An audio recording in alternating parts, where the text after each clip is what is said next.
I am Elizabeth Rotfeld, board member of the local League of Rye-Brook, and Portchester. The League of Women Voters has two main goals: educate the public on the people and policies that impact their local government and schools, and engage the public to participate and be active in the process. Both of those goals are on display this evening with this forum. So please remember to support your local League of Women Voters with your donations or time to help us continue to serve our local community. Welcome to our candidates: incumbent Mayor Josh Cohn and former member of the City Council, Danielle Tagger-Epstein. Thank you for your public service to Rye. Welcome to those of you watching tonight, and thank you for your questions. The League Committee, board members that do not live in Rye, vetted the topics and questions submitted by Rye residents. Replays of tonight's forum can be found on the League of Women Voters of Rye, Rye-Brook, and Portchester website, YouTube channel, and on RCTV. No recording of this forum other than that of the League is allowed. Election day is June 22nd at your normal polling locations from 6 a.m. to 9 p.m. Early voting is from June 12th through the 20th at several polling locations across the county. June 15th is the last day to postmark an application for absentee ballot, but you can apply in person up to and including June 21st. June 22nd is the last day for postmark of absentee ballots or in-person delivery. I would now like to turn the forum over to our moderator, Stephen Cohn, no relation. Stephen has been president of the White Plains League of Women Voters for the past 5 years. He is third vice president of the League of Women Voters of Westchester, focusing on voter service. Mr. Cohn is a retired publishing technologies executive. League board member Roz Carvin will serve as tonight's timekeeper. Stephen, the floor is yours to explain tonight's format and begin the forum. Best of luck to you both. Well, thank you, Liz, and good evening to everyone and welcome. As Liz noted, tonight's candidates forum is between the two candidates running for the Democratic nomination for mayor of Rye City. And as Liz stated, the candidates are incumbent Mayor Josh Cohn and former Rye City Council member Danielle Tagger-Epstein. The forum will be approximately 1 hour and 45 minutes in length. Now a word about the ground rules. Each candidate will have 2 minutes and 30 seconds for an opening statement and 2 minutes and 30 seconds for a concluding statement, and 2 minutes to answer each question. Both candidates will have the opportunity to respond to each question. The order of who responds first will alternate sequentially between the candidates. The order of responses was determined earlier by coin toss. Rebuttals are allowed only to correct factual information or to clarify an answer. Rebuttals may not be used to raise a new topic outside of the question asked or to continue a debate. A rebuttal is limited to 60 seconds.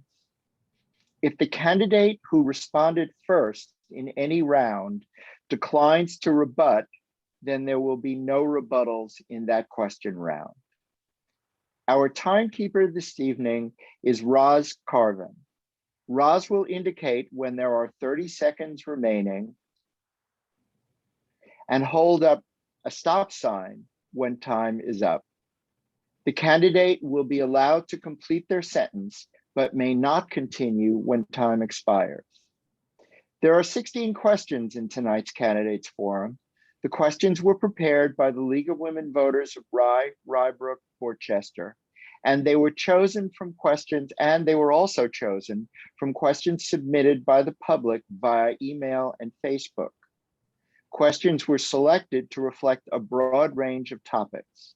Where it made sense, questions from the public may have been combined or edited for clarity. Questions will not be taken during tonight's candidates forum. The candidates were not provided the questions in advance. The first opening statement will come from Josh Cohn. Josh? Thank you. Hi, I'm Mayor Josh Cohn. Thank you, League of Women Voters, for bringing us this event, and thanks to all watching. By way of introduction, I was born and raised in New York City, went to Columbia and then NYU Law. But for a year in California, I spent all my 36 years of legal practice based in New York City. I moved to Rye 30 years ago, shortly after my daughter was born. I became mayor after the Rye Democratic Committee took note of my activism in the battle against the mini cell towers of a few years ago and asked me if I might run. I jumped in because it was a completely unexpected opportunity to use my skills to serve the community that I had known only as a commuter, loving Rye on the weekends and leaving it every working morning. The Rye Dems took me on 3 years ago, knowing that I was not a member of any political party. That was okay with the Rye Democratic Committee 3 years ago and okay with the Rye Democratic Committee now. I am the endorsed candidate of the Democratic Committee and the cross-endorsed candidate of the Republican Committee. Why did that happen? I think it's because the philosophy of nonpartisanship that I and most of my colleagues brought to the city's business has worked for the city. The proposition is simple: try to do what is best for the city and put the politics away. Most of what your city government does is stuff that, if well run, should not attract politics.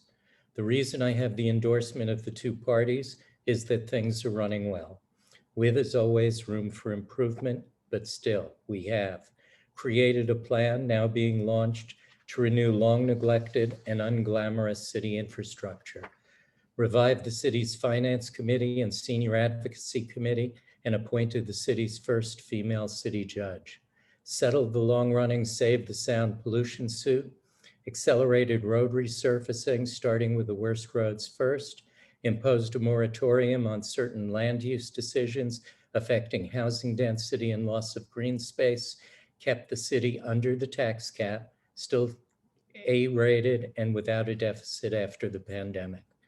That's just a sampling. We intend to do so much more. I'm hopeful that I've done mayor well enough to get to do mayor again. Thank you.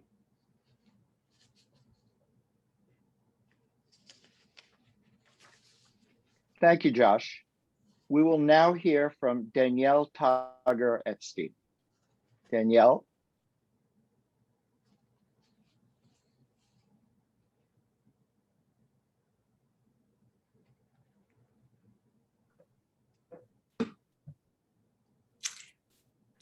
Thank you.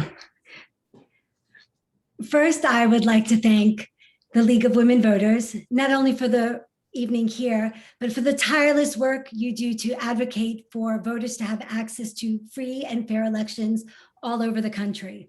I live in Greenhaven section of Rye, which is a beautiful corner of our city. I am a mother of 3 who will attend the Rye Neck Public School District in the fall. I have a record of public service to the city.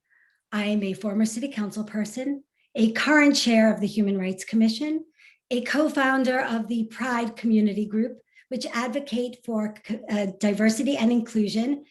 And I will just finish my service in 6 years on the board of Community Synagogue, and I am a Rye Rotarian. The role of mayor and council is to set public policy. So it seems logical that the public would be included, in fact, welcomed in decision-making in our city.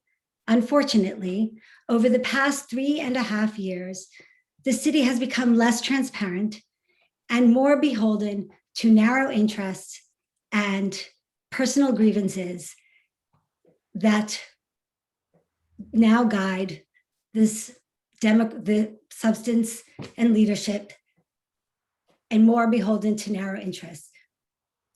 I am running for mayor to bring back transparent, respectful decision-making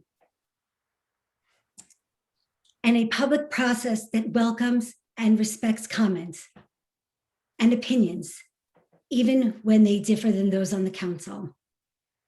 I respect service and those who volunteer their time. That's why I have dedicated years of service to the community. And I have written and sent out a 9-point pledge to the people of Rye to represent and listen, to involve the community, to collaborate, and to plan and protect for our future. I don't just love Rye on the weekend. I love it every day. And I'm committed to Rye's future because I am a mother raising the future generations. As mayor, I would restore a collaborative approach to the issues before us, respecting input across our community. It is vital that we come together, rebuilding mutual trust and reestablishing channels for robust and respectful discussion. We can accomplish so much more when we come together and lift each other up, not tear each other apart, as we have seen it done during this campaign.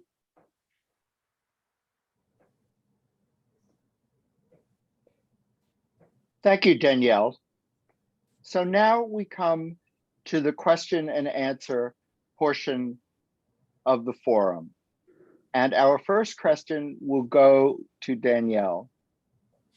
And Danielle and Josh will each have 2 minutes to answer the questions.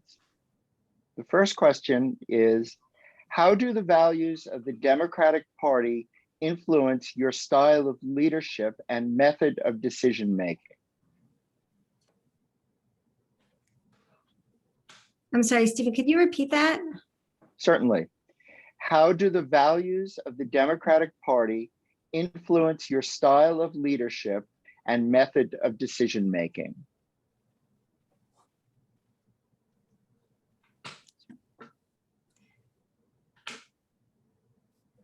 So I am the Democrat in this race. I am the only Democrat in this race. But I believe that the Democratic values are Rye values. I believe in transparency, and I believe in fairness and openness. And I believe that everybody's opinion matters. And that is something that we have not seen over the last 3.5 years. I believe that this is a role, first of all, this is a volunteer role where the public should be heard and that the public opinion matters. And that is how I will lead. And that is how decisions should be made. And the mayor is only one of 7. And that is, again, how I will govern. That is how votes should happen. And they don't happen behind closed doors. They happen in public. An executive session is only when required, not the norm. It, again, should be only when required. I believe that collaboration is critical for best policies and governing. And I also believe that the mayor is not an expert on everything. And the best way to get to the best decision is to hear from the experts. We live in a community where we have people with a lot of knowledge, and practical progressive values is what governs and the way that I think. So that would be how I would use my Democratic and Rye values. Thank you, Danielle. Josh? Well, as a non-Democrat, non-Republican, totally lowercase independent, I don't know that I can vouch for my democratic values, but I certainly can express the fact that I am for, and we have had, open and inclusive leadership, that we are for hearing every voice. In my team's first 2 years on the council, we had a great number of public meetings in excess of the requirements of the ordinary council schedule, nearly 2 times the amount of meetings that were required publicly, work sessions and the like thrown in. We literally wore some council members out. We also started regularly scheduled office hours and kept those office hours up until the time the pandemic started. And then when I say regularly scheduled office hours, where we sat and essentially waited for residents to come in and talk to us about what their concerns were. So we only use executive sessions to respond to Ms. Tagger-Epstein when the Corporation Council tells us it's appropriate to do so. We hew to the open meetings law, and we work very, very hard to have public inclusion, public input. On particular issues, we have held, some would say, excessive numbers of public meetings, and I refer most particularly to matters of community concern like recent zoning matters, which have gone on for months with repeated public hearings. Now, mind you, the pandemic has caused us to have to do it all on Zoom, but we have done it. I hope we've done it well.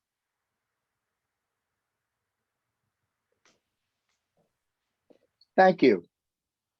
And as a reminder, the candidates may request that a question be repeated. Okay. Danielle? I'm going to take the opportunity for rebuttal, Stephen. Okay, you have 60 seconds. Great. So when we talk about Democratic, big D, little d, somebody who's choosing to run on a Democratic, Republican, and independent line, I'm not sure that that is giving a community, really the values that I'm not sure that is answering that question properly. And when we talk about values that are Democratic, big D or little d, when we have a mayor who responds to residents that don't agree with him or business owners who don't agree with him, demanding for apologies because their views differ, I'm not sure that that is a big D or little d values that the community is asking for in that question. And as far as Thank you, Danielle. Okay. So do I get a rebuttal to the rebuttal? Yes, you do. Okay, thank you. So I think that having the endorsement of two parties means, how can I put it? I've done good.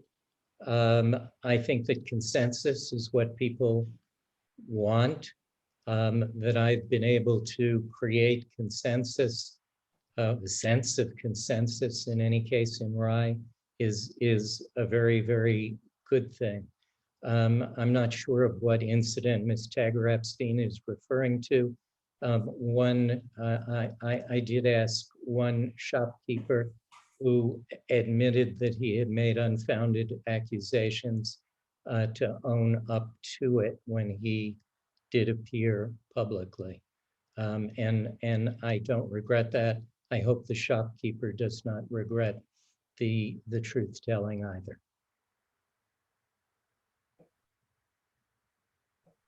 Thank you. This second question, we'll start with Josh. And the question is, what are your 3 top priorities for Rye City that you will focus on as mayor?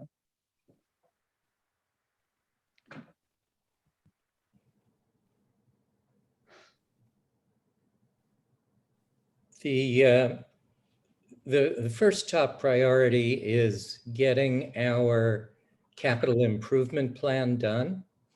And that is a $22 million infrastructure repair plan, and very, very important to redeeming the structural underpinnings of the city, ranging from failing city buildings, failing city fuel tanks, to sewers, and doing the sewer work that follows from settling the Save the Sound suit.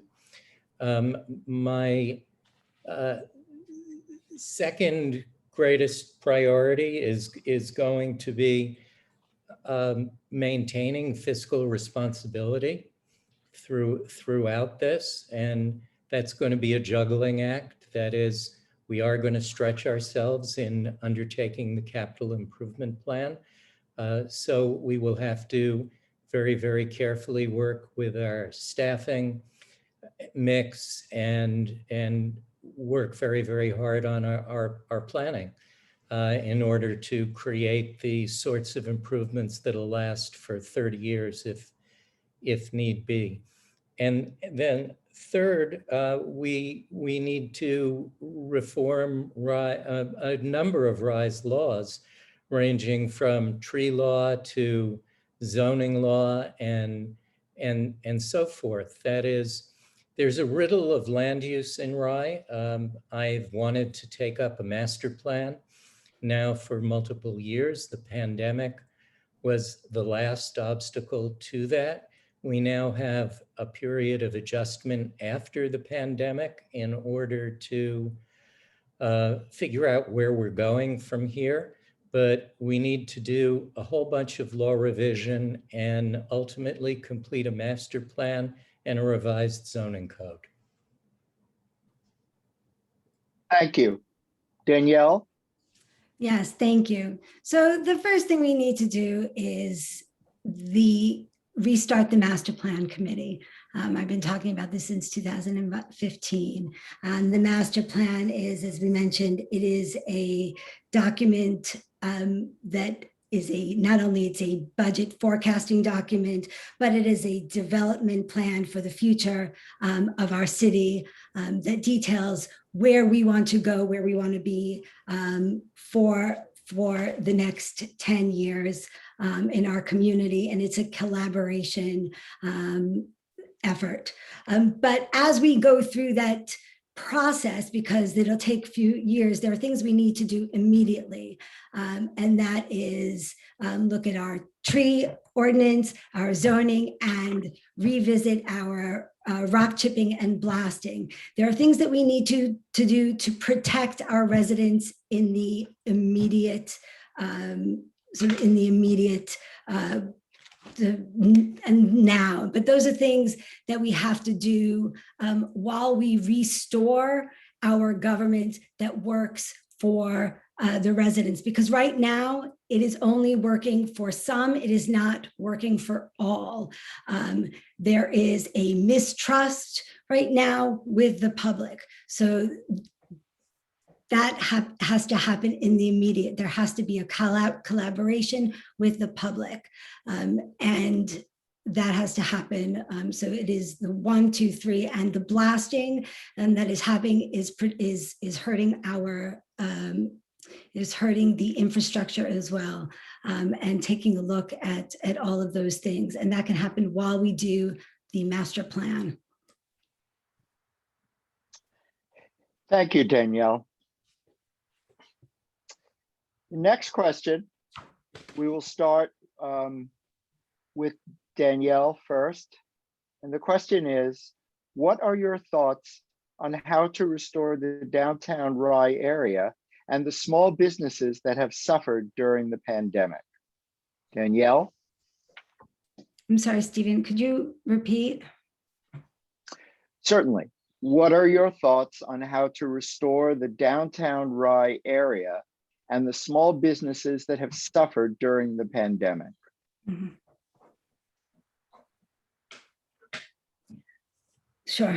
So we've talked about this a little bit. 2020 and 2021 look very, very different.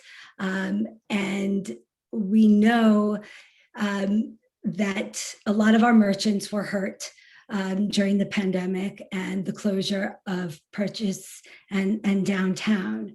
That being said, there were a lot of residents who enjoyed the downtown. We have to look at the economic viability of our community as a whole, not just the downtown, but all of the businesses. And how do we do that in in a new way, where not only the restaurants have the luxury of the outside eating, but our retailers are not hurt by that, because we know that the retailers last year approached the mayor and were ignored, and we don't want to do that. But we also know that the residents like the outside European way of eating. So we need to find a viable way that works for everybody. What happened was, unfortunately, for the last few months, all of these things were happening behind closed doors. These things need to happen in a public setting where we bring our city planner, our merchants, our residents in a public setting and have conversations, bringing experts, residents, retailers, and have conversations on how it works for everybody. This way, we can work together to find ways to do that. Our florists, our dry cleaners, our restaurant owners, and find ways that we're not taking from sidewalks, we're not taking from parking spots, and find ways to work for everyone. Thank you, Danielle. Josh? Thank you. Well, I actually feel that by some combination of miracle, pluck, and luck, we have done fairly well in having our downtown central business district survive the pandemic. I don't believe that would have been the case had we not closed the street as we did. I think that we would have had massive restaurant failures, as well possibly as other business failures. One thing was clear, and I expressed this in the many public meetings we had on closing Purchase Street. We knew people would come and sit and eat outside, but the reasons that people were not shopping in our small stores were perhaps far more complex, ranging from not willing to shop at all, not having the money to shop, or not having any occasions to shop for, just as examples. So, and some of our merchants, our retailers, actually did fairly well during the pandemic, or tolerably well, really by virtue of adjusting their businesses to the pandemic. So we now have a situation where we do have a couple of empty storefronts, but we have had new stores move in. We have had old stores take a new space. We have no plans, that is, we did, of course, adjust the closure multiple times to take account of merchant concerns, that is, shortening the closure of the street.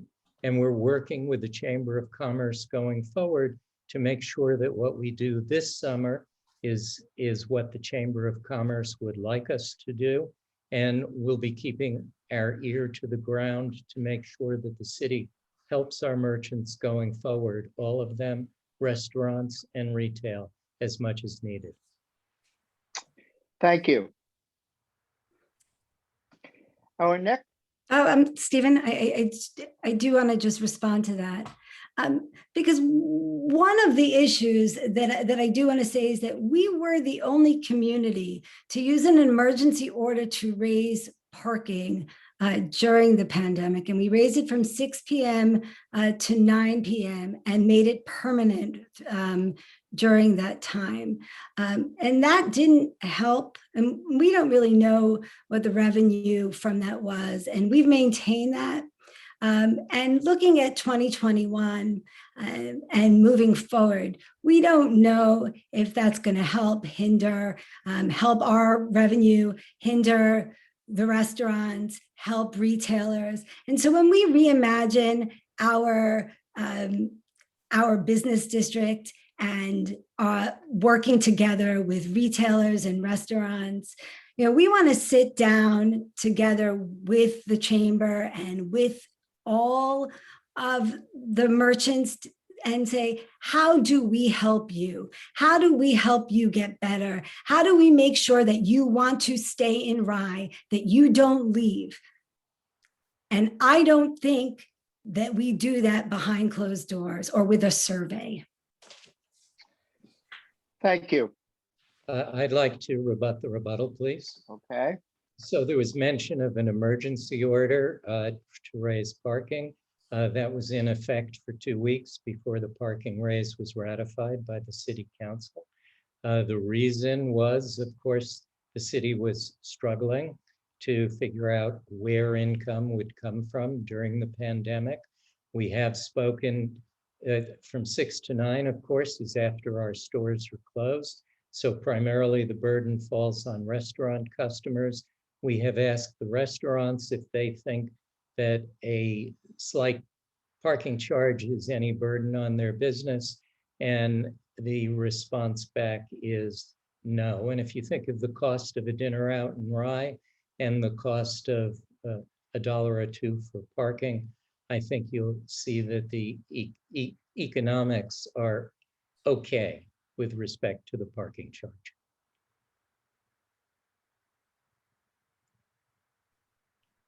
Thank you. So this next question will begin, we'll go first, the answer will go first to Josh. This is a somewhat long question. The pandemic has underscored the need for municipal cooperation and coordination among different levels of government. How would you describe your responsibility to advocate for the residents of Rye while working with leaders in the state, the county, and neighboring municipalities? Josh? Well, I would describe that role as constant. That is, in particular, as you mentioned, underscored by the pandemic. We as a city had our own emergency powers and our little ambit of authority, but fundamentally, we were working with the county on a virtually constant basis, and kudos to George Latimer for the role he and his staff played during the pandemic. But we were also working with state government and the federal government at times. And so the role is constant, and the role is constant outside of the pandemic as well. I'm not quite sure what more to say of it. Our representatives at higher levels of government are typically very, very eager to reach out and to help our municipality.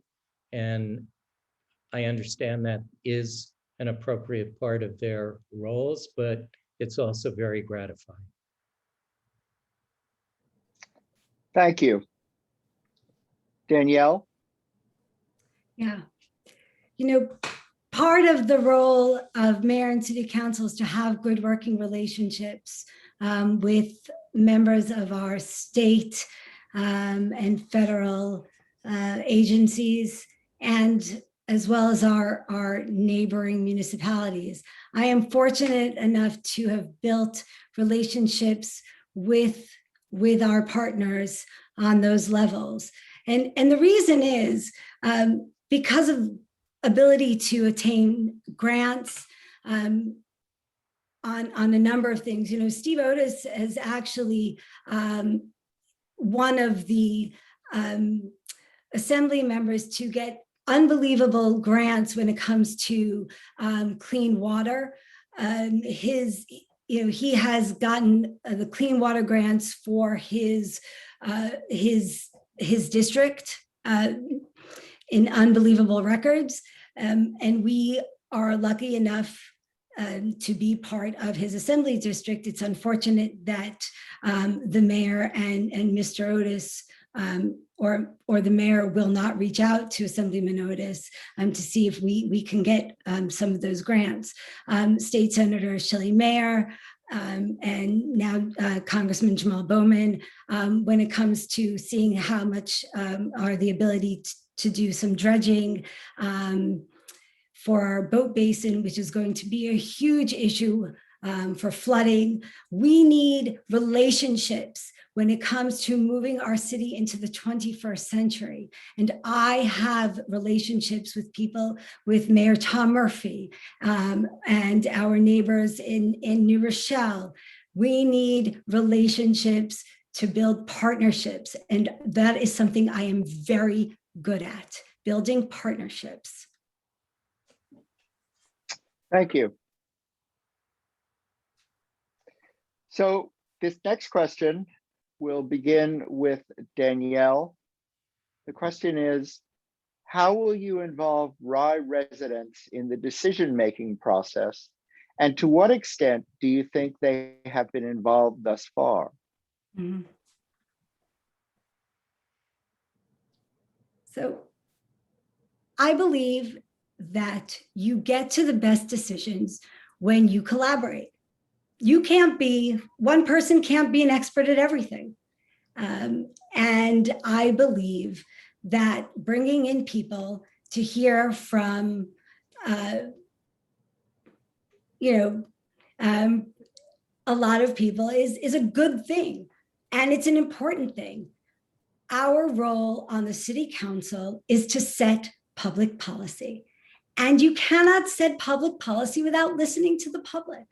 And I, as I did on the city council, was to respond to people. It's what I've always done. And that is what I would do as mayor. And I believe in collaboration. It's how, again, it's how you work well. It's whether it's in little workshops, whether it's reaching out to people, whether it's setting little workshops together and or finding ways to utilize Rye TV or the assets we have. I think it's really important. And micromanaging is not something that I think is good for the city. And so I think that, I think that that's something that I've shown in the past that I've done and will continue to do. I think that that's the best way to get results and best results.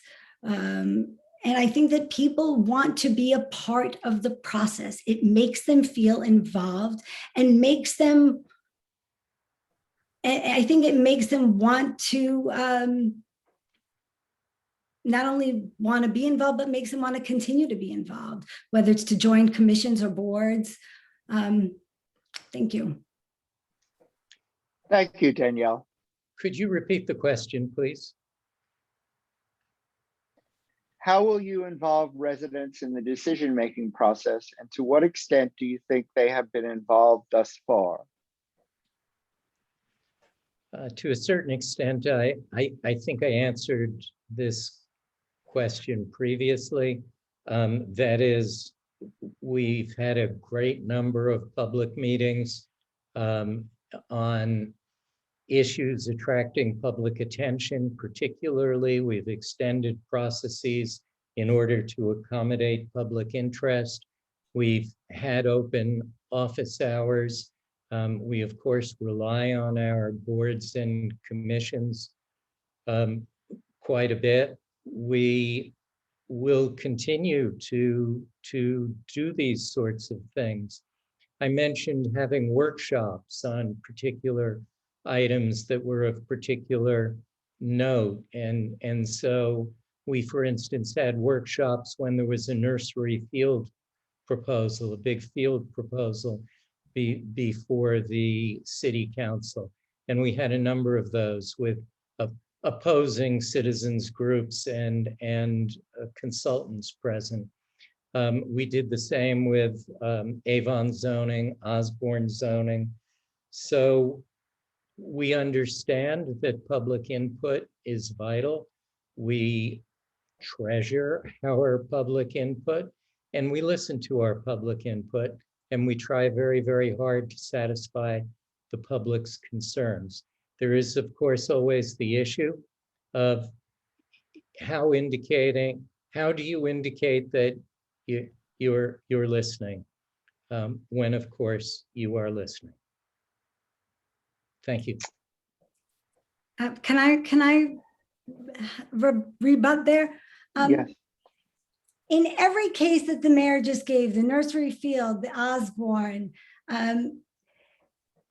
there has yet to be a decision because people came in with their thoughts and those thoughts were ignored. We don't have a resolution on Nursery Field. We don't have a resolution on Osborne. People weren't heard. People weren't heard on Nursery Field. People weren't heard on Osborne. People weren't heard. And, you know, when it came to office hours, that was my idea. And when I left, those office hours, those stopped pretty much a month after I left office. So I'm done with the rebuttal. I'd like to rebut the rebuttal. Yep. No decision on Nursery Field because the pandemic set in and the group that was sponsoring the project has not returned with the project. Osborne, that is the city council, demanded that Osborne do better in responding to resident concerns, and the Osborne has asked for continuing adjournments of the process while it responds to resident concerns. We did, of course, get it to respond to some resident concerns before it retired. And with respect to office hours, I beg to differ with Danielle. It just wasn't her idea. Okay. Okay, thank you. With this next question, Josh will have the opportunity to answer first. What do you consider to be the most important capital projects to be addressed and when?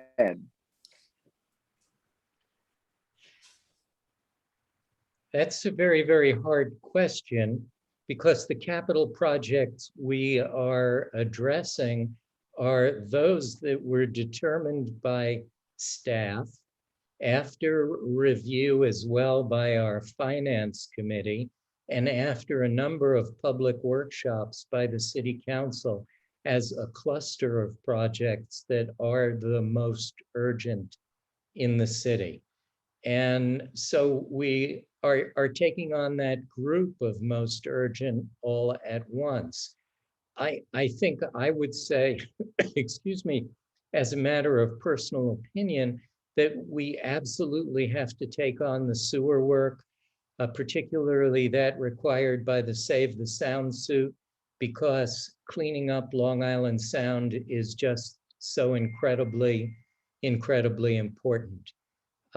We do have buildings. We do have our large fuel tank at Disbro is leaking. There is containment underneath, but that has a degree of physical urgency that needs to be completed very, very quickly. And then we have buildings that are structurally weak, and they have to be done. And then finally, there's our courthouse renovation, which, though we probably would not willingly state that it's the most urgent, our state aid relies on our making progress with our courthouse renovation. And though I have asked the Office of Court Administration for more time, that office has said, go forward, please, quickly. Thank you, Josh. Danielle? You know, what's striking to me about the capital improvement list is that it's the same capital improvement list as it was 3.5 years ago, because nothing has gotten done. We keep hearing the same capital improvement list over and over and over again. And so the only thing that's changed is that the price has gotten more expensive and the need has gotten greater. The courthouse is still demanding that it gets done, and it's not going to change because it's still being required by OSHA to get done. And the price tag has only increased. The sewers are being demanded, of course, because Save the Sound has sued us. And we knew, and yes, that is critical because our water must be clean. If Save the Sound hadn't sued us and we didn't do it, well, then shame on us. So of course, that is a critical piece. But it was critical years ago and it is critical now. Our buildings are dilapidated. They were dilapidated years ago and they were on the list years ago and nothing has gotten done because that capital improvement list has not changed. You know, it's striking to me that the mayor is acting like he's running for mayor and not that he is mayor. This capital improvement list hasn't changed. Thank you. So rebuttal. That is, my administration is the first administration to tackle the capital improvement list, to sort through it, to do the years of work, to figure out which projects to do the years of work to plan. We also had the pandemic.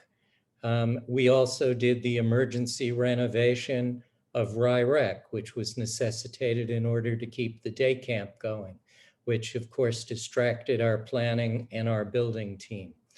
Doing $22 million worth of capital improvements is for a responsible administration, not something that's done overnight.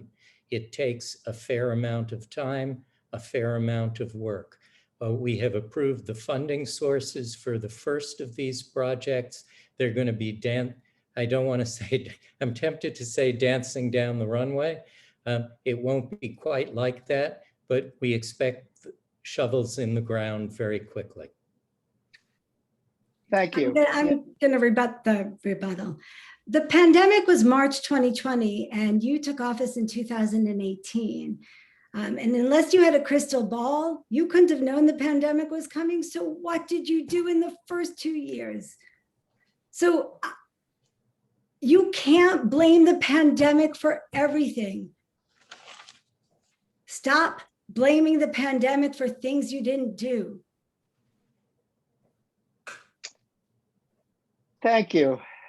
This next question will go, the answer opportunity to respond will go to Danielle first.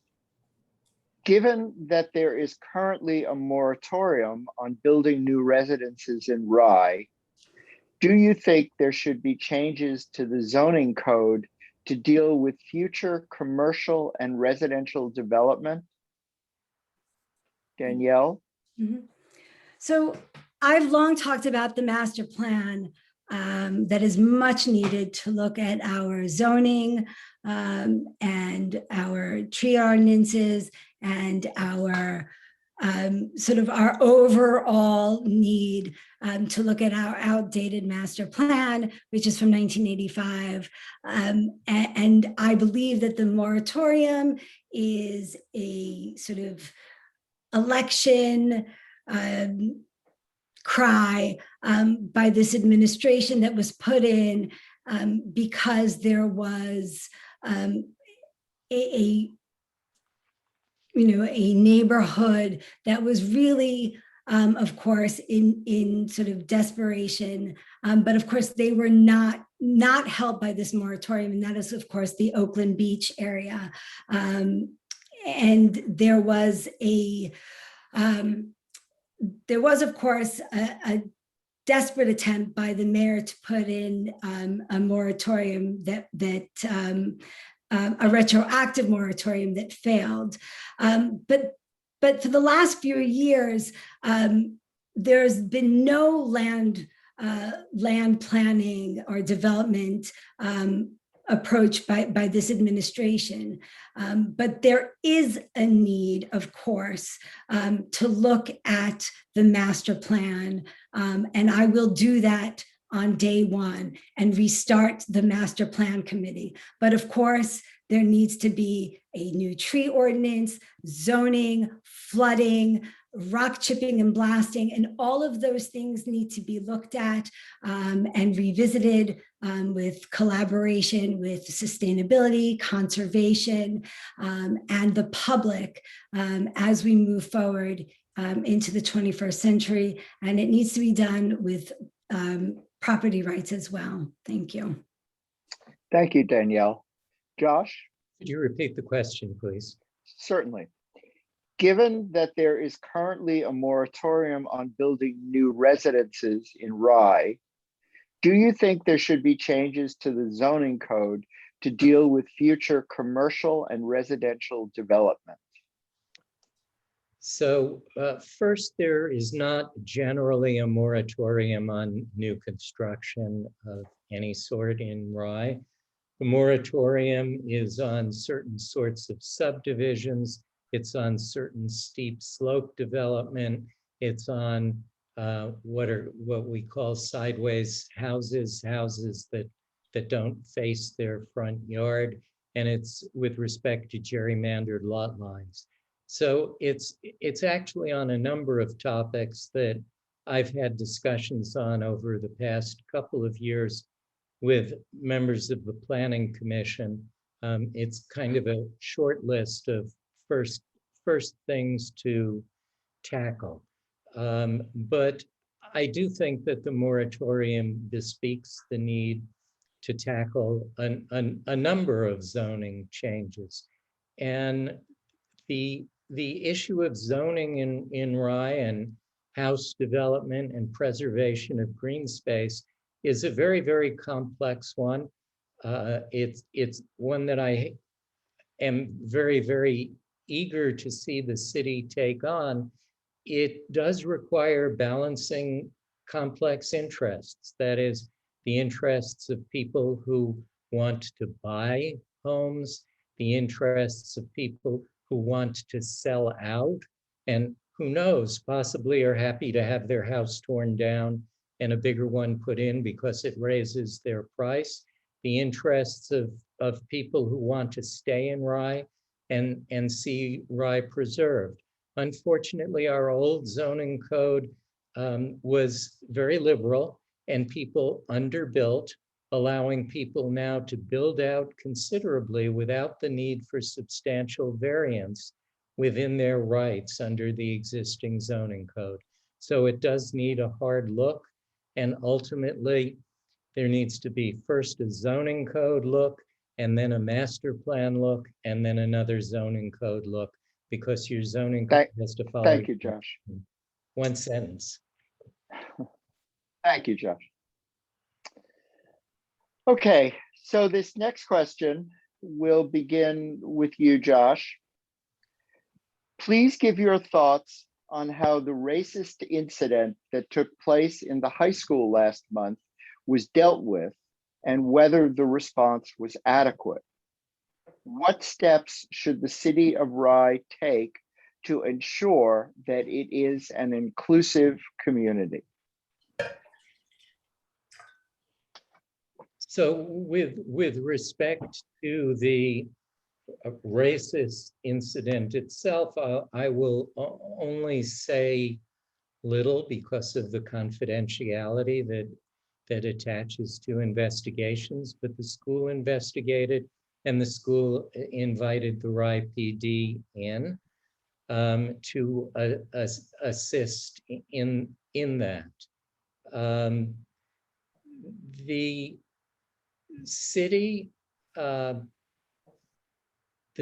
has to do everything in its power to present a racially inclusive countenance, I'll put it, to the community. That is, in everything the city does, it must treat all people equally. It must do so in its hiring.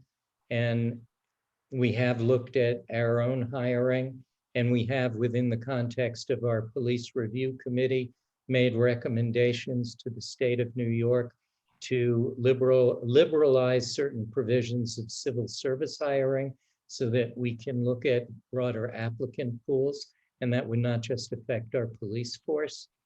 We have to see that our policing is fair and equitable.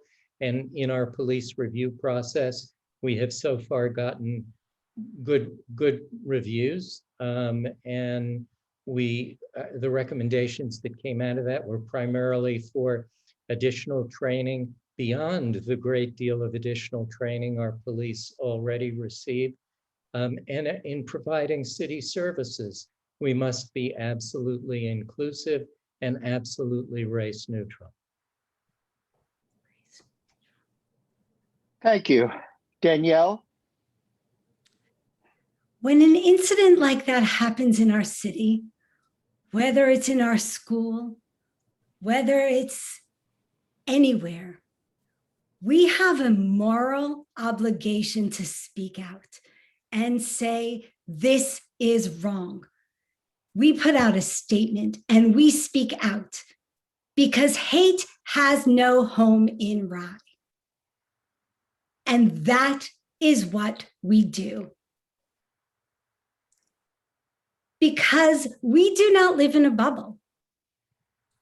And we have an obligation as parents, as leaders, as educators, to speak out. We are leaders. That is what we do. And so, yes, we can say and do all the things that Josh said and make sure that we are hiring the way we are supposed to and actually doing it, not just saying it, and actually making sure we're following through with it. But we're putting our money where our mouth is. And that we're putting out education workshops, and that we're making sure that our community is inclusive, because our kids are better for it when they go out into the world, because we are all better for it.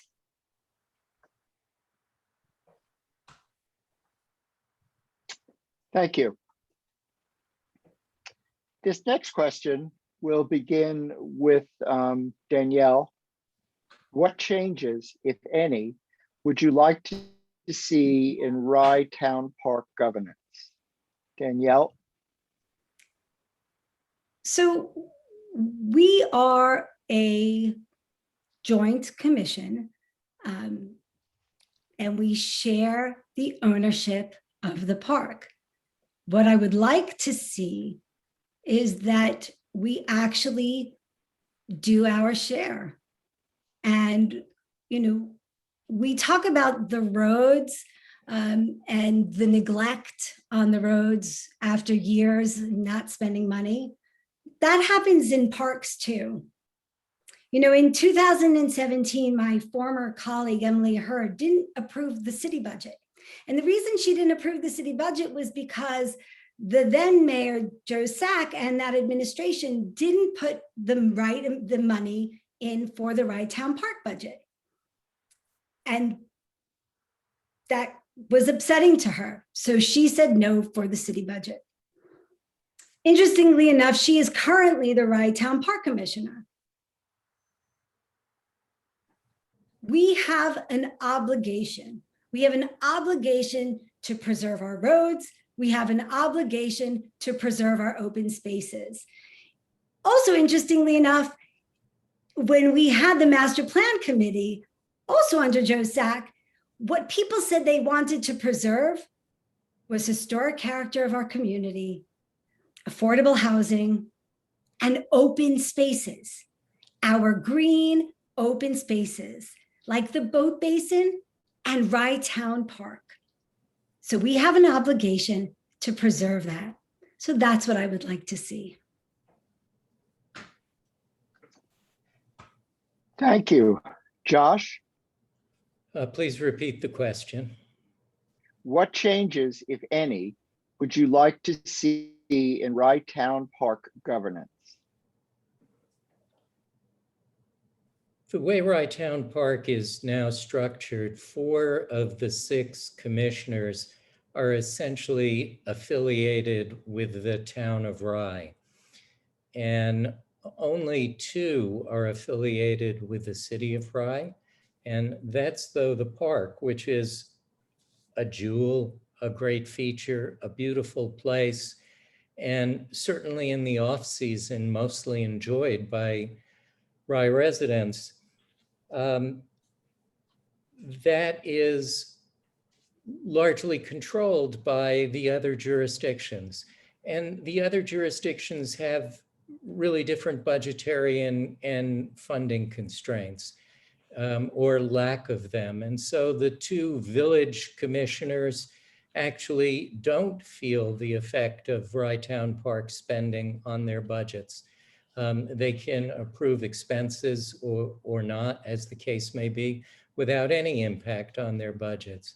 The town's finances itself, I don't really understand and won't comment, but the town does not seem to exhibit any sign of budget constraints.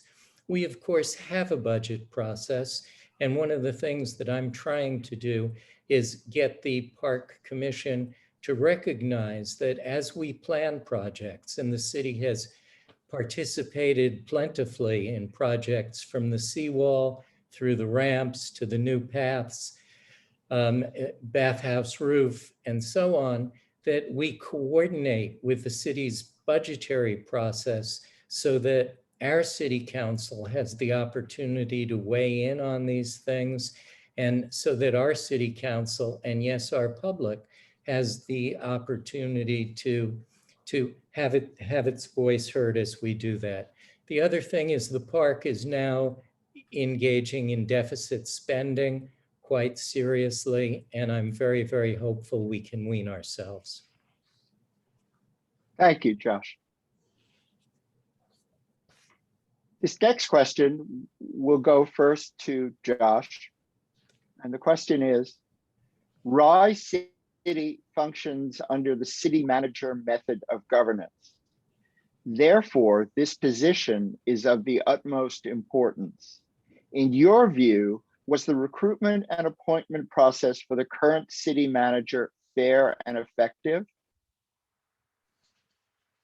So we have an interim city manager.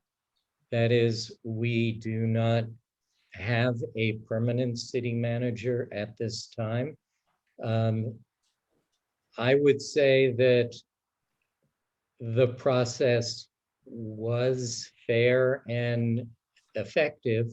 That is, we had a city manager leaving. We had a need to try to fill the spot with someone who could hit the ground running. We were fortunate to find a Rye resident, and choice of Rye resident is favored by our charter, with a lifetime of experience in municipal finance and actually a childhood growing up under the guidance of a father who was heavily involved in municipal government in their home state. So we had someone who's enormously qualified, with administrative experience, executive experience, and the like.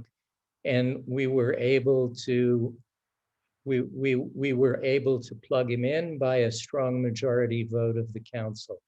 I believe Ms. Tagger-Epstein Danielle was absent. She chipped a tooth in the course of the hearing, if I remember correctly, and one other council member recused. So of those non-recused, it was a majority choice of the interim city manager. Thank you. Danielle? Yeah, so I happen to like our current interim city manager, but unfortunately that is not a qualification.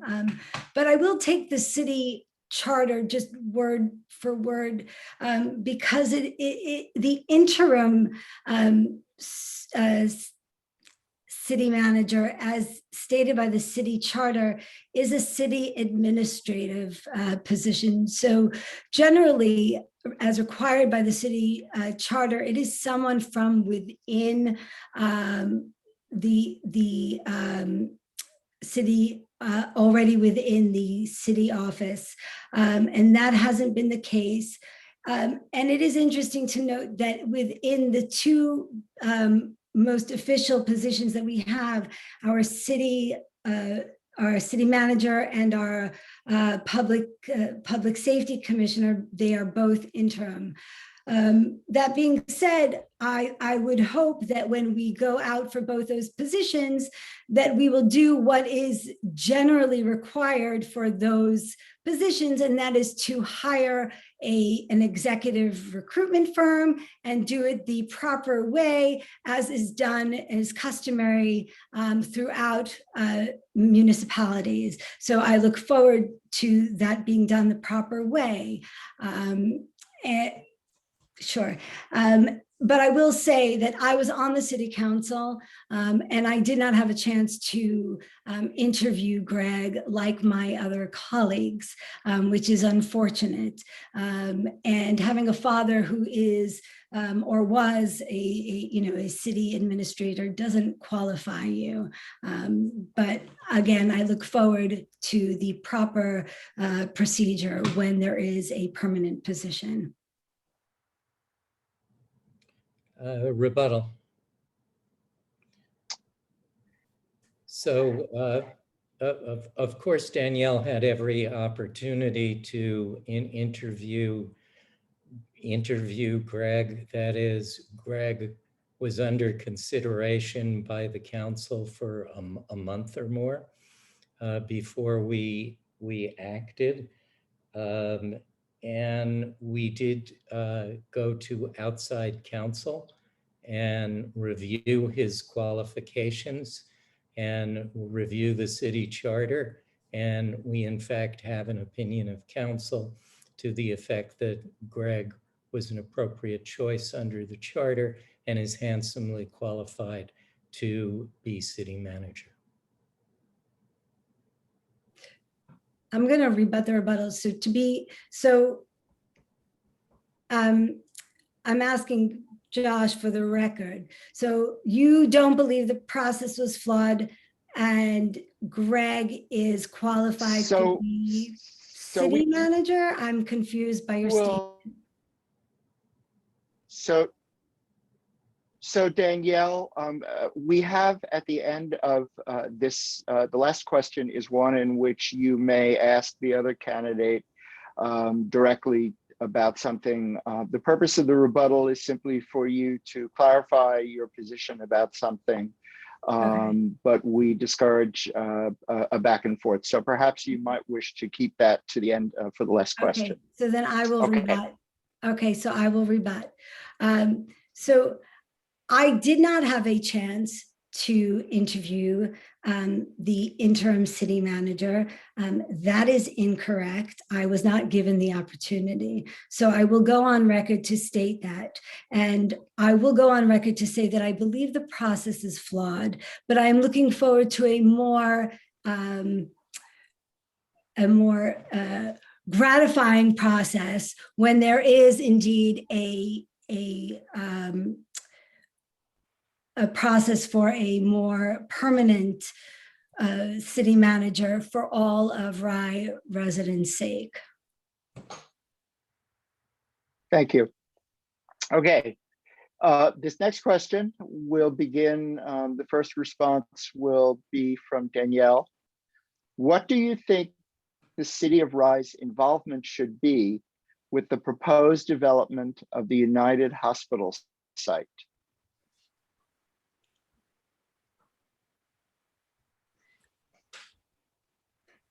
So currently there is a new owner that is taken over from Starwood, and they have come before the City Council with a new plan. And my understanding is that this is a mixed residential, and look, we have to again, have good relationships. We will be in the process. My understanding is that there is a traffic engineer, there's a lawyer, and have good working relationships. We will be involved as much as we can and try and negotiate when it comes to the DOT, on the roads, on the traffic patterns. And we understand that the neighbors, as far as off of High Street, are very concerned about the traffic patterns and how will it affect them. But it's not only the traffic there. There's a lot of building that is going on around the area. There's the new Target in the Whole Foods. There's that whole residential area. And so the Department of Transportation and City of Rye and Village of Portchester and the development, we will always need to be in close communication.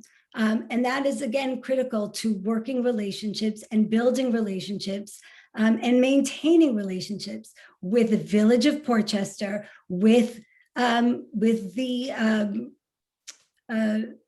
building company, and again, with the neighbors. And that is, again, that is critical moving forward. Thank you. Josh?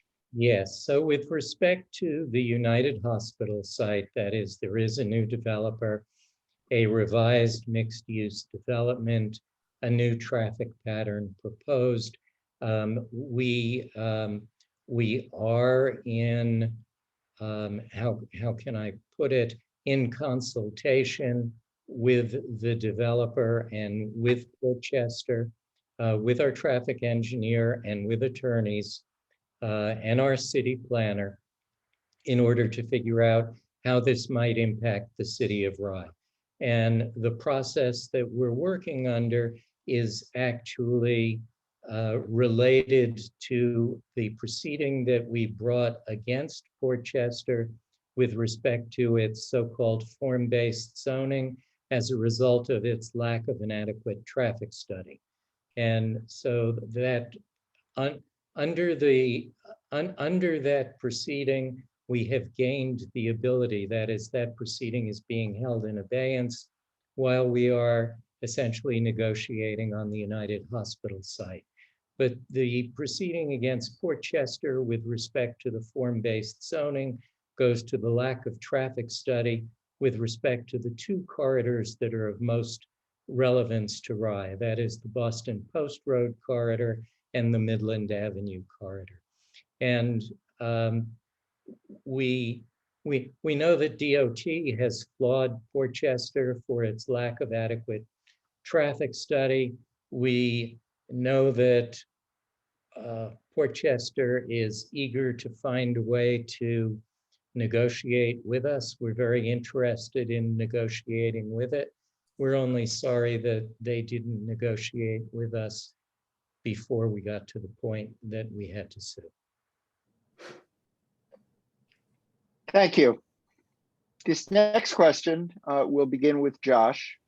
What are your thoughts on the handling of the boat basin, and do you support dredging?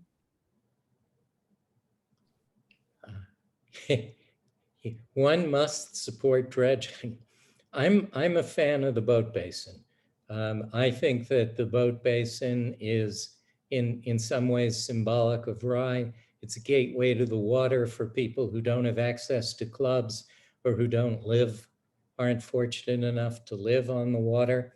The cost of dredging has risen just tremendously since the boat basin was first designed as an enterprise fund, and the Army Corps of Engineers has abandoned Milton Harbor as a dredging target because of its lack of commercial activity. So we haven't had a federally subsidized dredge since Sandy, when we had a partial FEMA-supported dredge. A dredge is needed, a dredge of the channel, a dredge of the basin itself. Nobody is responsible for a dredge of the channel. So presumably the city becomes responsible for that. Channel silt is of one level of pollution, and that dredge may be cheaper than the basin dredge. And the basin dredge seems to be fairly polluted and maybe prodigiously expensive.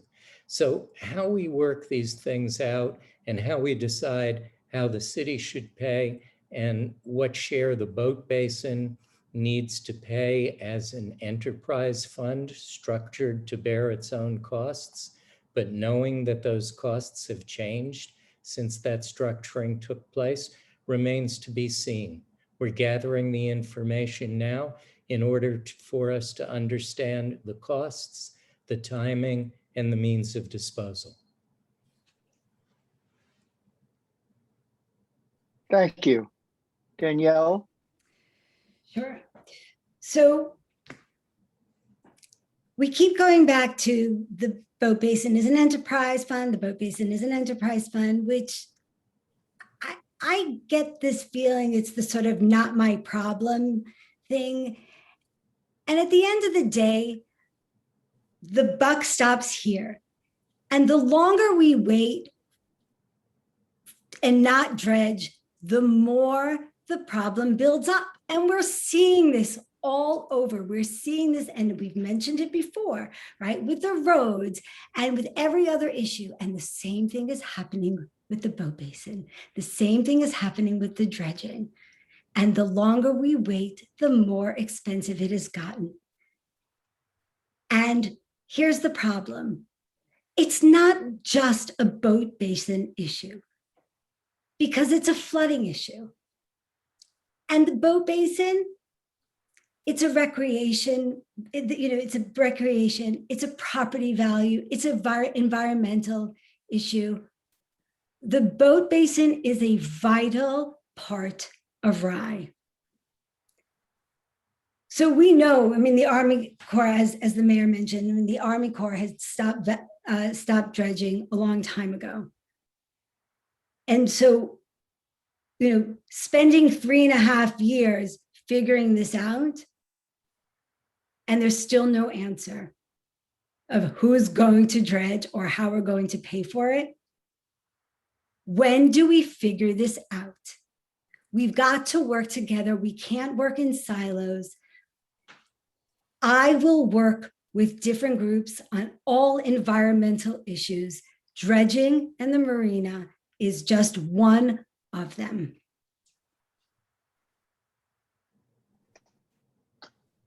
Thank you. Rebuttal, please. This next question. Rebuttal, please. So enterprise fund apparently for Danielle is not an issue, but of course the structuring of the golf club and the boat basin as enterprise funds were in fact things that the residents of Rye insisted upon when those enterprises were created.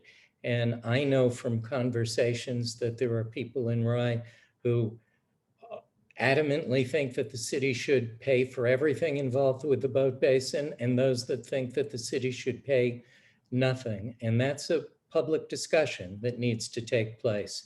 And then with respect to flooding, we've tried to interest the Army Corps of Engineers in the idea that the silting of the harbor is related to flooding issues, and we have been unable to make that sale as a matter of hydraulic engineering.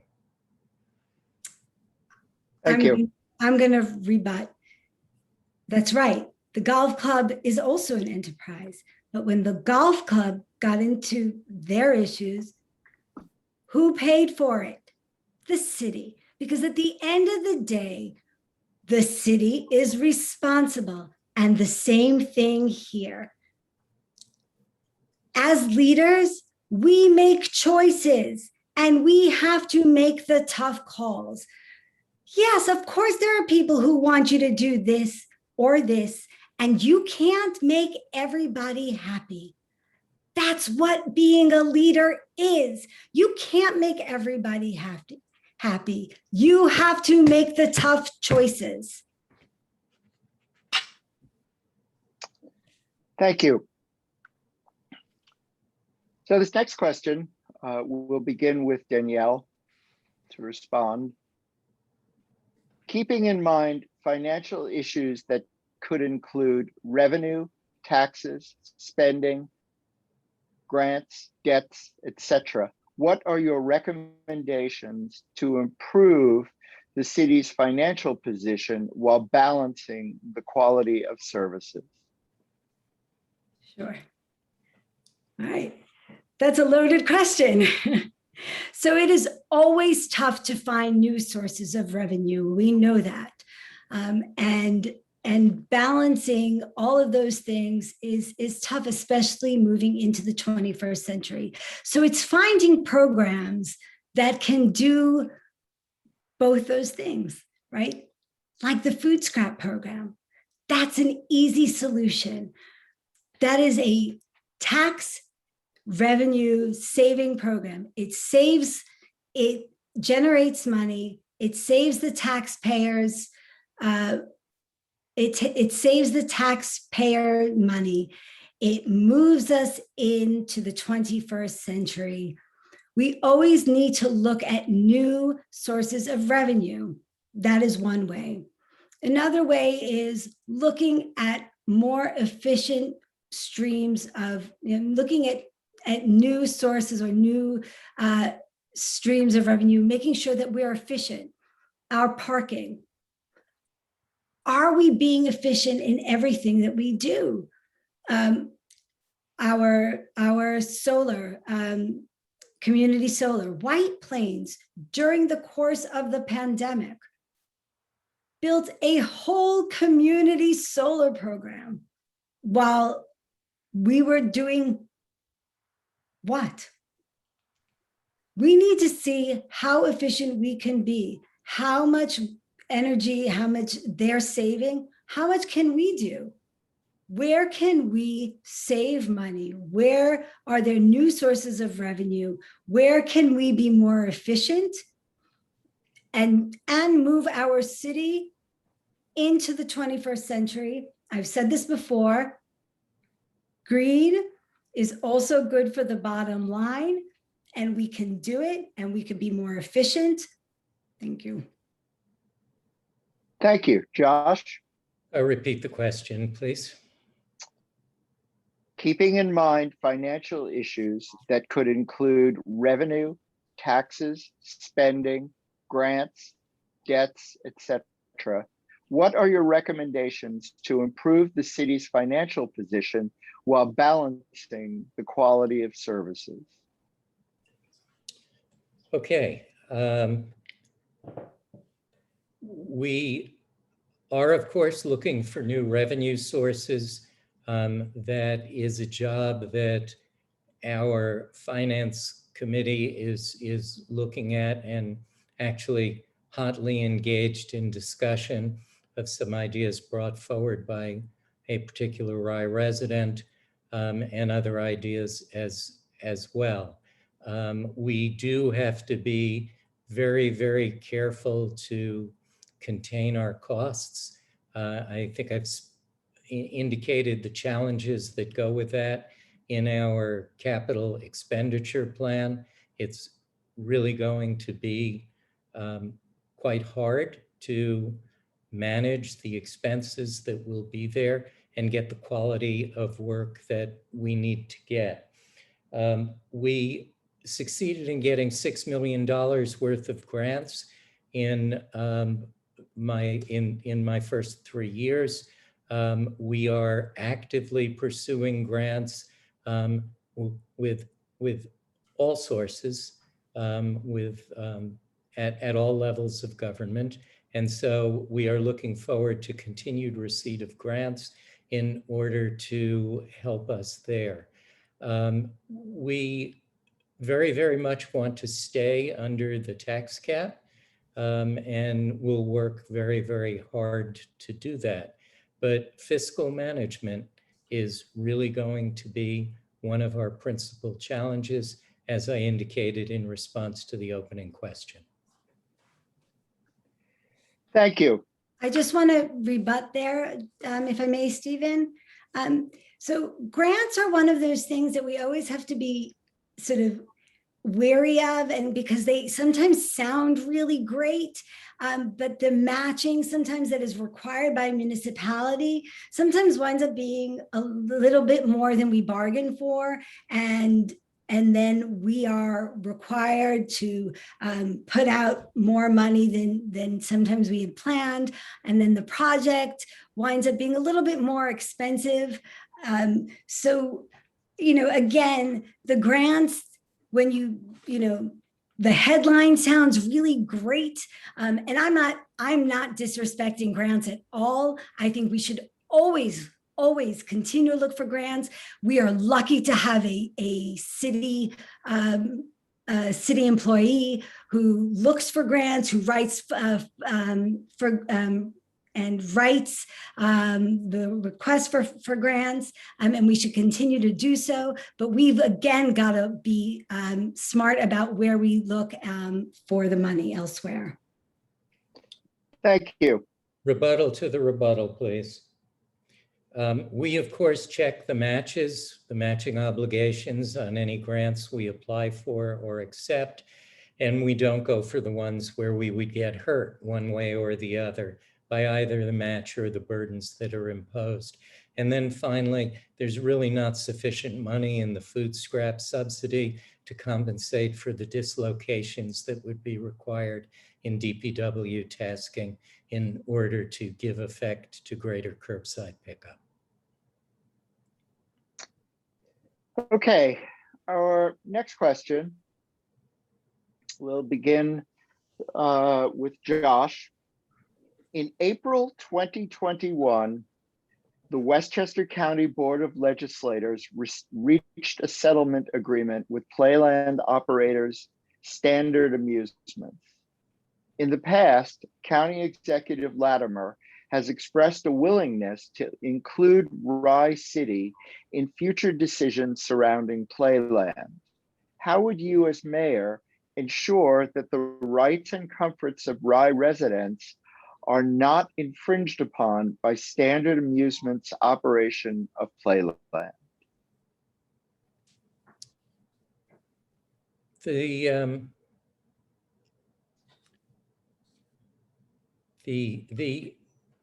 city, of course, has I'll characterize it as an interesting role with respect to Playland. That is, the prior administration sued the county in order to have a greater say in decision-making at Playland with respect to the Standard Amusements deal. My administration, including Danielle, continued that litigation, the appeal of that litigation. The city lost, and so as a legal matter and to some extent as a relationship matter, we have not been close with respect to Playland, other than with respect to the good neighbor policy that George Latimer has extended very, very kindly. And we have worked with George on that and will continue to do so during the period when the county is in charge. We are in discussions with Standard Amusements. They have indicated their at least opening willingness to have an open ear with respect to city concerns. We will see where that goes, but I'm expecting a continuing Latimer position in the county executiveship and help from George. And I'm looking forward to a good working relationship with Standard. Thank you. Danielle? So the city was sent the contract to look over. The county attorney sent over a note saying, happy to answer any questions, and then they heard nothing. They were given an opportunity to have conversations, and then crickets. Right before the Board of Legislators was supposed to vote, the mayor came forward and said, wait a second. Because one of the things that we were concerned about was that, again, with Standard Amusements coming in, there's a strain on our infrastructure when it comes to the sewers, the roads, the garbage, the EMS, and all of these things that, that we will, we will again, hopefully have conversations about moving forward. The county attorney, who is a very mild-mannered man, was furious at the city for coming in at the last minute and sort of demanding to be heard. That doesn't really set the stage for a good working relationship. The mayor blamed the police task force or the pandemic. I'm not really sure. He blamed one of those things. That is not what we do. So we didn't get a chance. We didn't get a chance to have a say, but here we are.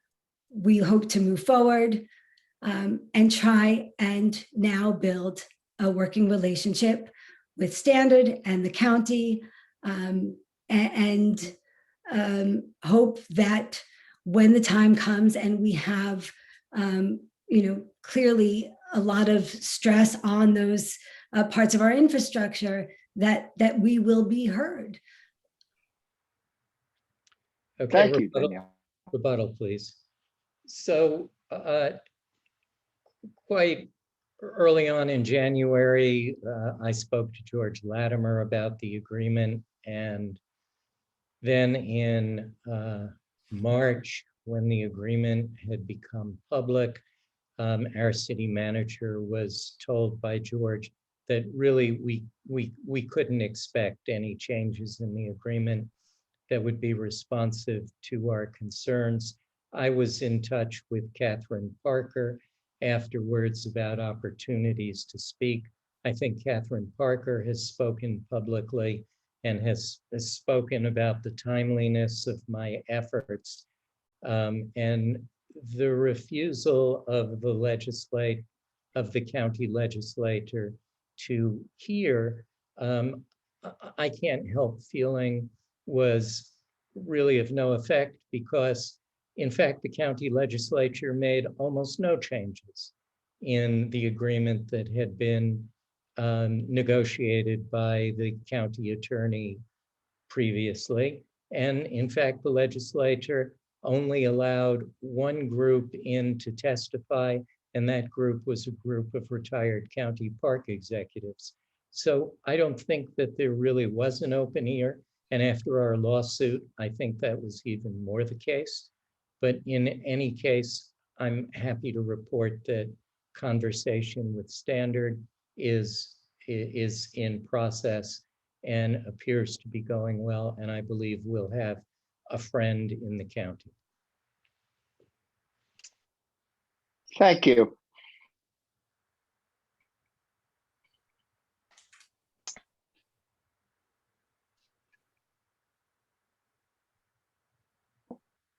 Do you have any thoughts on the possibility of a dedicated Rye Senior Center and how to expand upon the current programming to ensure the socialization and cultural needs of Rye seniors are being met within the city of Rye? Did that all come across? Because I'm a little flaky. Repeat that again. Do you have any thoughts on the possibility of a dedicated Rye Senior Center and how to expand upon the current programming to ensure the socialization and cultural needs of Rye seniors are being met within the city of Rye? Is that my question first, or Danielle's? That question, I'm sorry, that question is to Danielle first. Apologies, my internet connection's got a little flaky here. Okay. That question is for Danielle. Okay, culture needs of seniors, sure. Okay, so my first 2 years on the council, I was the liaison to the senior advocacy group. And in fact, the only 2 senior advocacy days were under my watch, so to speak. And they were extremely successful. And Joe Murphy was then the chair of that committee. And that had come up at that time. And we had looked at possibly the Damiano Center and expanding that to be sort of the senior center or somewhere. And I know that that was something that was extremely important to him and seniors in our community.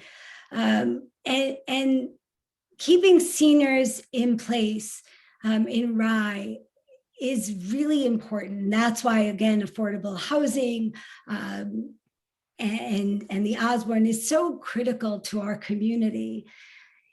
You know, if we could find a place, you know, Rye Rec and Sally Rogel do such amazing programming for seniors.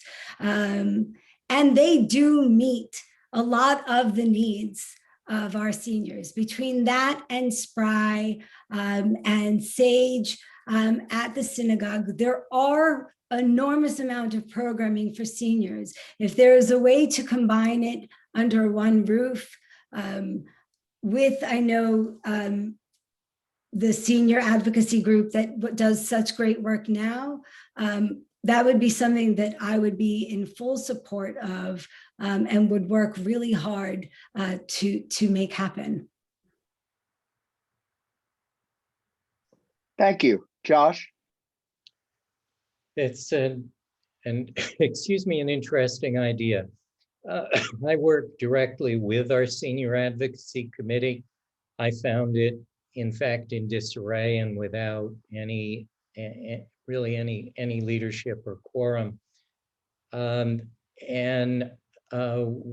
We have been doing what a senior advocacy group does. In fact, it planned a senior summit. I know Danielle won't believe this, but the seniors felt that they didn't want to gather for a summit during the pandemic, so we didn't have it.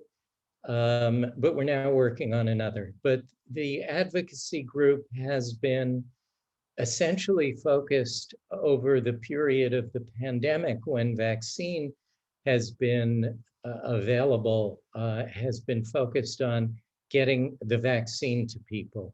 And I've been fortunate to be able to work on the city's behalf and to interface between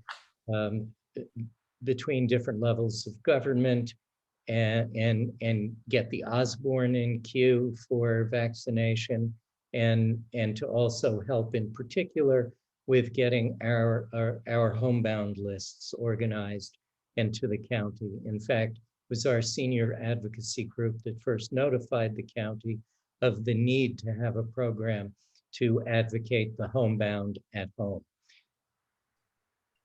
Thank you, Josh. Oh, 30, yes. Oh, sorry, 30, yeah. But no one has advanced the idea in my tenure of a center. I do agree that our RIREC is doing a tremendous job right now with the facility it had. There are other groups as well doing tremendous jobs, and perhaps finding a better home would be a very good thing. Thank you. So now we come to the final question of the evening. And in this one, we're going to try something which we've never done before. And that is, we're going to give each candidate the opportunity to ask their opponent a question. Because of the nature of this round, we will not allow rebuttals. So the first opportunity to ask a question goes to you, Josh. To ask a question.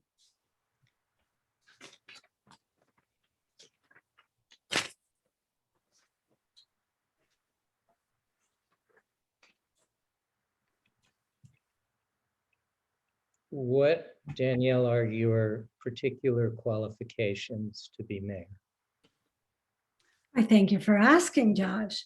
So to be mayor is to create public policy. So you have to engage with the public. My experience, whether it's, being 2 years in the military and working in international peacekeeping forces, whether it's in marketing or creating my own business, and consulting and talent recruitment, I actually have the ability to work with the public and the experience to bring people together and draw from that to work with the public and come together to create public policy. Because that's what the mayor and the city council do. We don't go out into the weeds and implement it. That's the job of the city manager. But we create legislation. And I actually have the ability to work with others to create that public policy.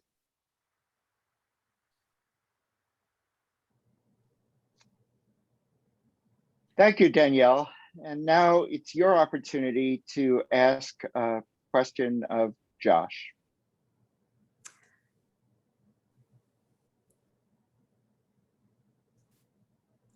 Why do you want to eliminate food scrapping when it is so clear that it is not only a popular program, but it generates revenue for the community?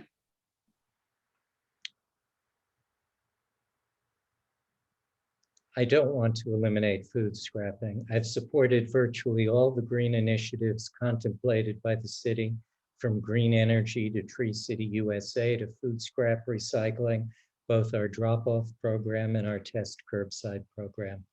My support for green initiatives is always, at least in part, science-based. The best science that I've seen says that sending our food scraps as we do on a 100-mile trip to a recycling facility in Ulster County flunks an environmental cost-benefit analysis. It has a bad carbon footprint compared to our electricity-producing incinerator alternative. So why do any food scrap recycling? The county will try to create a food scrap recycling facility close to home if enough municipalities demonstrate a need.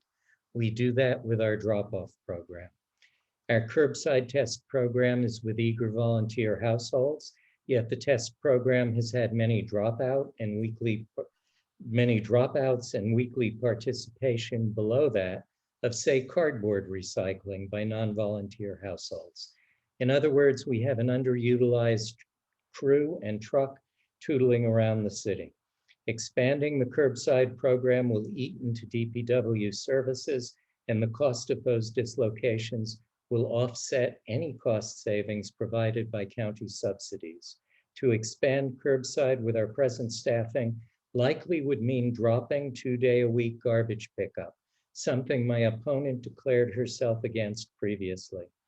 Right now, it seems that the county is seeking to recycle by anaerobic digestion, producing primarily biofuel, not compost.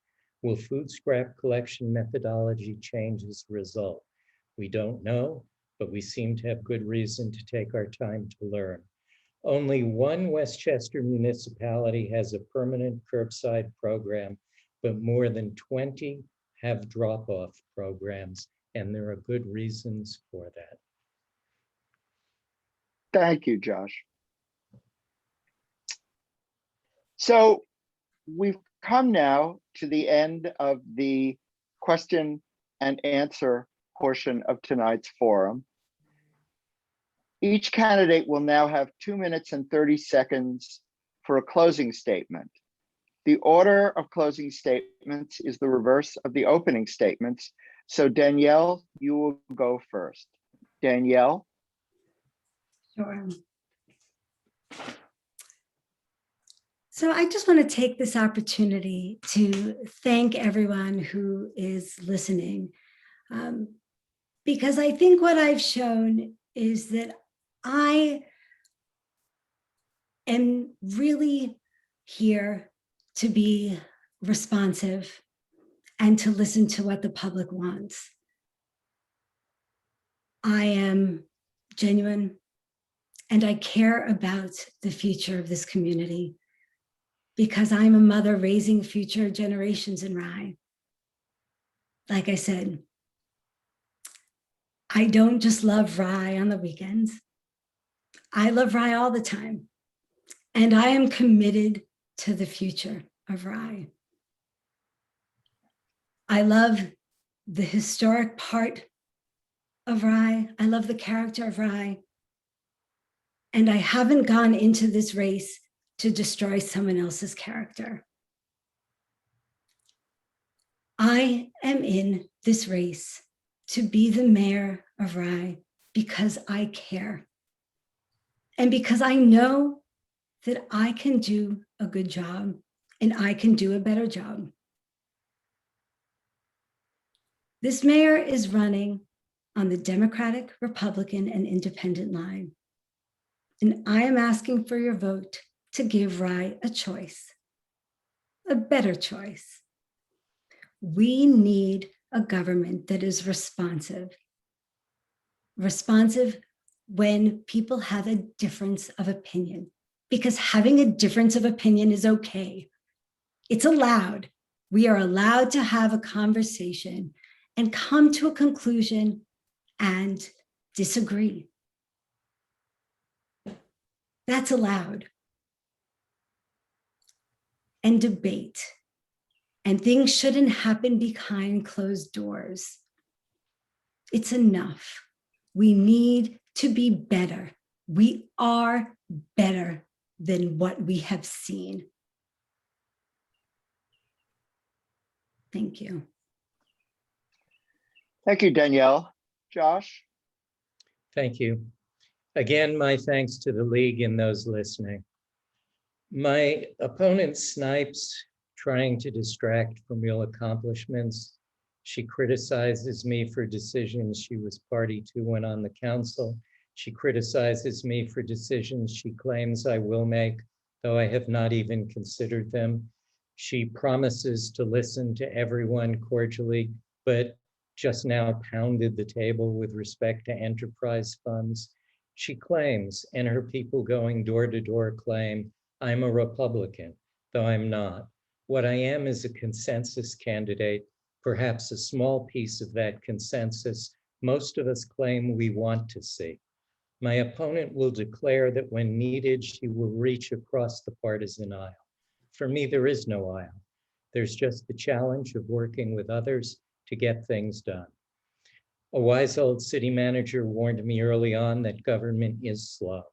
He suggested setting only a few big goals for an administration, knowing that circumstance would deal plenty of the unanticipated and seriously distracting. He was right. From the sudden need to renovate Rye Rec to save the day camp, to storms Quinn, Riley, and Isaias, and then most of all, the pandemic, he was right. But with the help of a small but excellent city staff, we're getting things done and we can do more. Why not leave and hand it off to others? I want to see it done or well on the way to done, from infrastructure renewal to solving the riddle of land use in our fully developed city. I'd like to see a well-planned, well-paved, and well and cordially tended and policed city with a tax rate that allows people to stay in the wonderful community that Rye already is. I hope to have the opportunity to help. Thank you. Well, thank you very much. This concludes tonight's League of Women Voters of Rye, Rybrook, Portchester Candidates Forum for candidates running for the Democratic nomination for Rye City Mayor. On behalf of the League, many thanks to both candidates for their enthusiastic participation and for their thoughtful and considered responses this evening, and for their willingness to participate in Rye City government. And to our audience, thanks for your interest. Replays of tonight's forum will be available on the League of Women Voters of Rye, Rybrook, and Portchester website, the League's YouTube channel, and on Rye City TV. And as a reminder, Election Day is June 22nd at your normal polling locations from 6 a.m. to 9 p.m. Early voting is from June 12th through June 20th at several polling locations across the county. And you can find out where the polling locations are by visiting the Westchester County Board of Elections website. June 15th is the last day to postmark an absentee ballot application, but voters may apply in person up to and including June 21st. June 22nd is the last day to postmark an absentee ballot or deliver it in person. Thank you all and good night.